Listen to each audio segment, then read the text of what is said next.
and conceptions of time and notes that the linear mind looks for cause and effect, while the Indian mind seeks to comprehend relationships.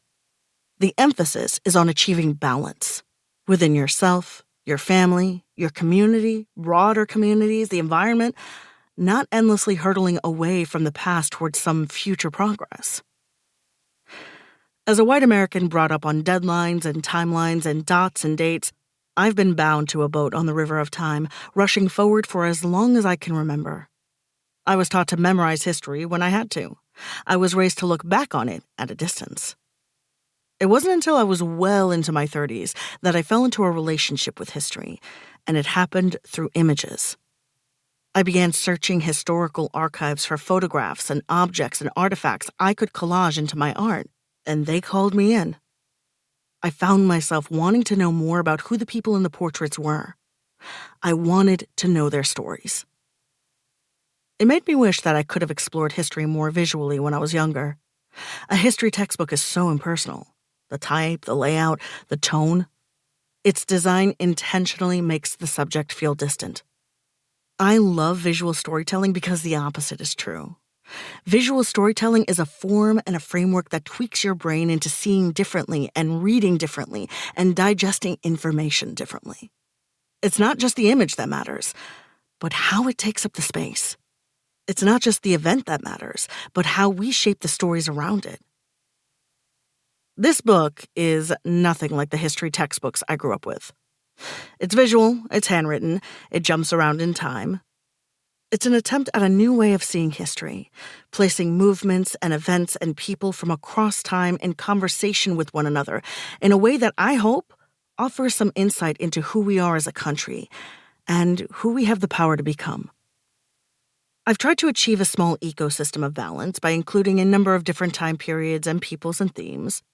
It's wildly incomplete, the beginning of a beginning, but that's the point. If you, like me, like to learn this way, I hope it gives you just enough to start seeing history around you all the time, in the placement of the freeways near your home, in the expressions you hear again and again, in the images we use as shorthand for America. Forms change us, and I hope this book changes you. A poem has the ability to shape us into the truth just as much as, if not much more so than, a list of facts. I hope you question these stories, this book. I hope your questions turn into creation, of conversation, of art, of action. Because history is now. History is you. History is a relationship that never ends. The Good Old Days. The very ink with which all history is written is merely fluid prejudice. Mark Twain. At 2 a.m. on the last day of May 2020, flames poured from the headquarters of the United Daughters of the Confederacy. Ignited by protesters during the uprisings for racial justice, the blaze was quickly put out, but the message was clear. We know who you are, and we know what you did. The end of the Civil War left white Southerners dejected. Women were widowed and left childless. Others watched as their sons, brothers, fathers, and husbands returned home in defeat.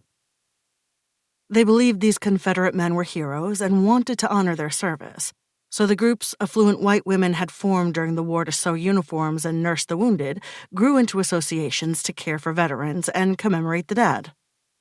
By the late 1800s, those smaller women's associations began banding together, and in 1894, the United Daughters of the Confederacy was formed. It had been 3 decades since the end of the Civil War. 3 decades since the practice of white people enslaving black people had been outlawed. In that time, during a period known as Reconstruction, black people had fought for and won significant gains: U.S. citizenship, due process and equal protection under federal law, the right for black men to vote, seats in local and national legislatures. White Southerners did not respond well to these gains. They used sustained campaigns of racial terror, black codes, the Ku Klux Klan, public spectacle lynchings, to ensure that the rights black people had secured were in name only.